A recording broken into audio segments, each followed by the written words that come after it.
Hello, I'm Laurel. I'm the host of Black Political Buzz, and today's video is entitled Ferguson, Black Police Chiefs Don't Care About Black Citizens Either.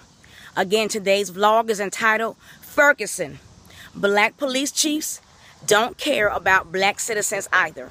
Today I am filming this vlog in front of the Charlotte-Mecklenburg Police Training Academy.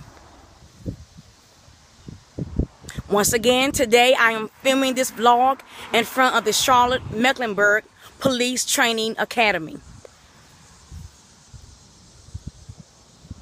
And the reason why I'm filming this vlog in front of the Charlotte-Mecklenburg Police Training Academy is because I want to focus on the recent shooting that occurred in the city of Ferguson on the first anniversary of Michael Brown's death.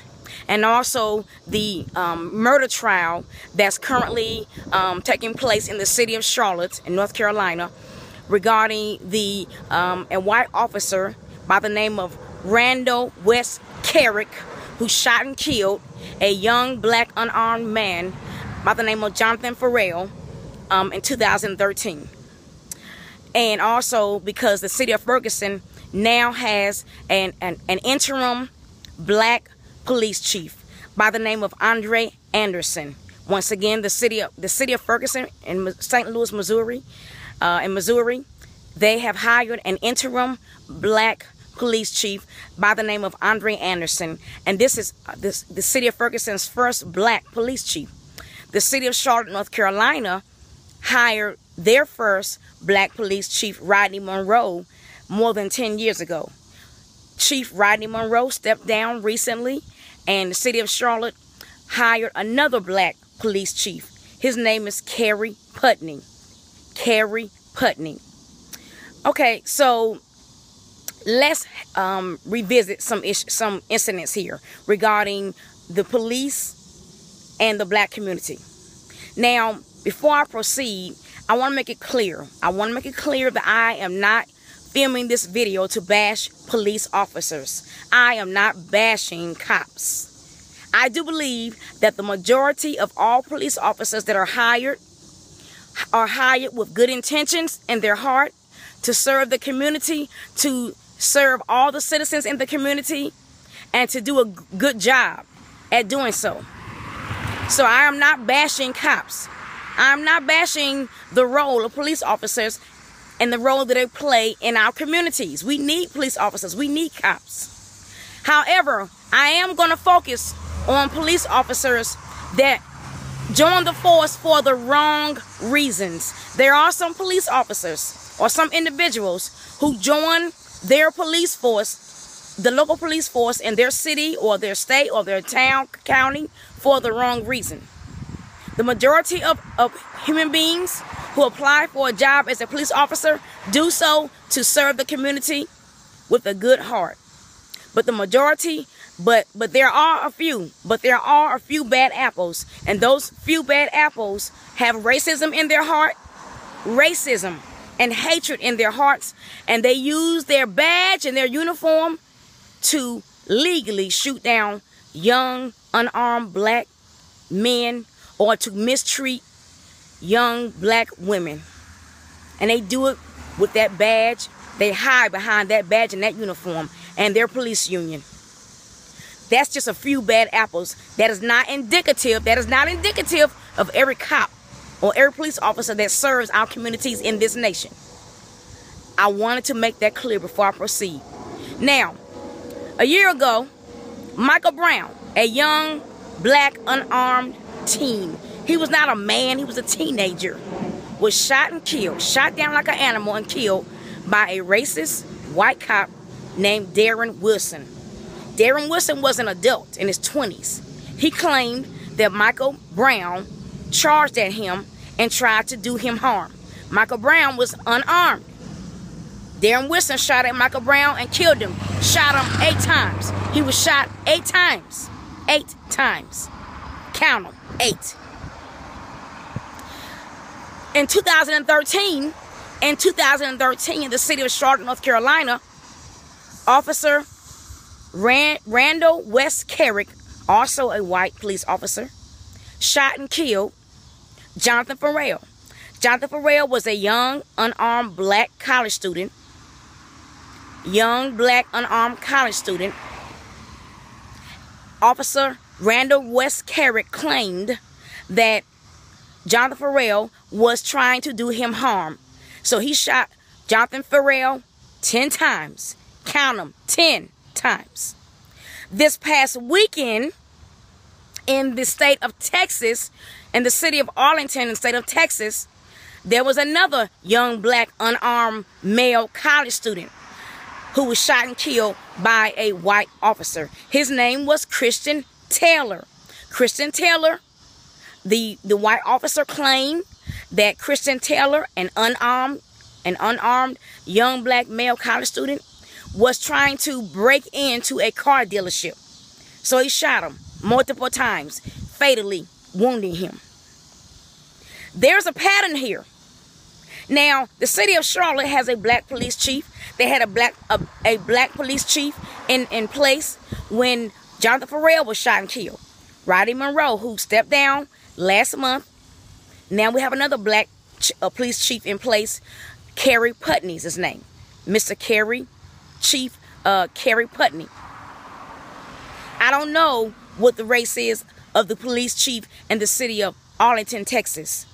But the new police chief for the city of Ferguson is black. His name is Andre Anderson. Andre Anderson.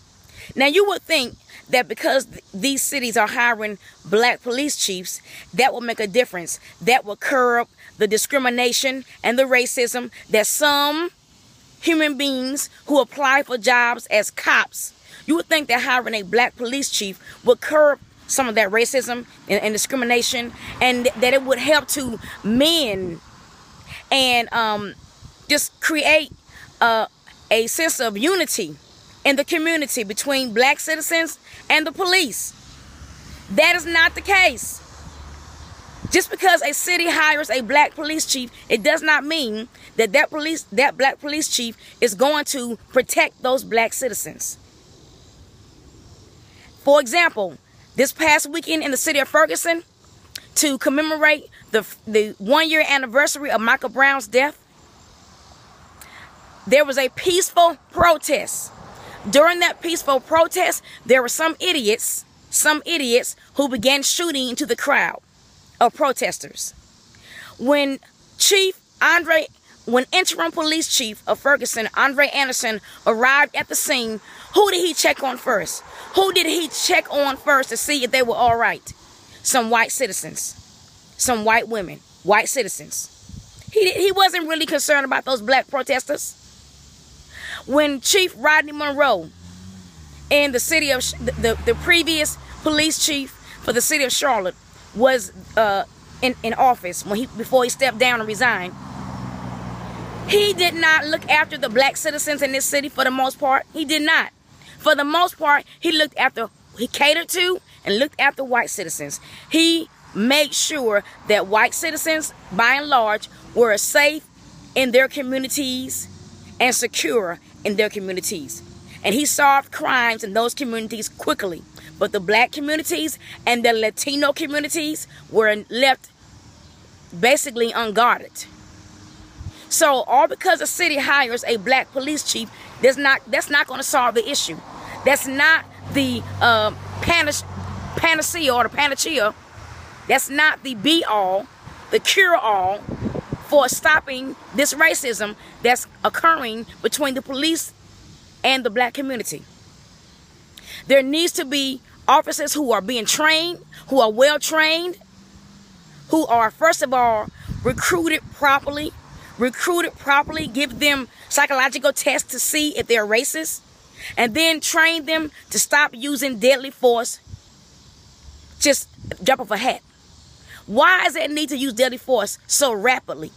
Why is it that you pull out your gun when you see a young black male, but if it's a young white man, you don't pull your gun out right away? Very rarely is a young unarmed white male shot by a police officer.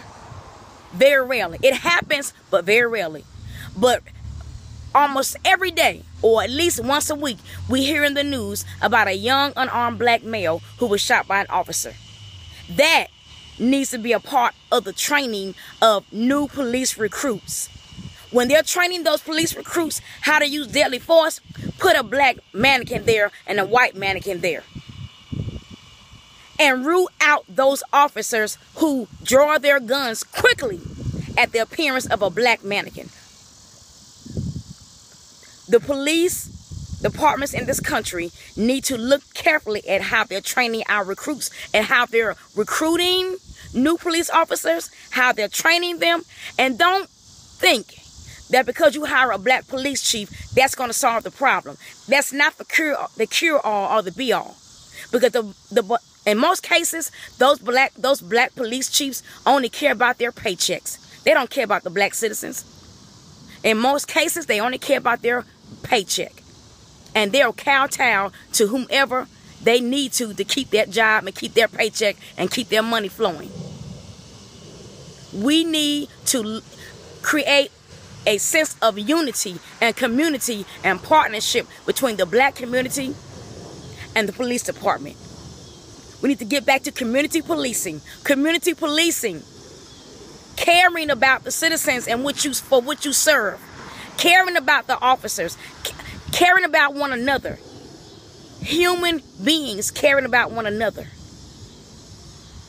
So please, don't think hiring a black police chief is going to solve all the problems. That's not the be-all and the cure-all for what's occurring in this nation. Thank you for tuning in today to Black Political Buzz. And goodbye.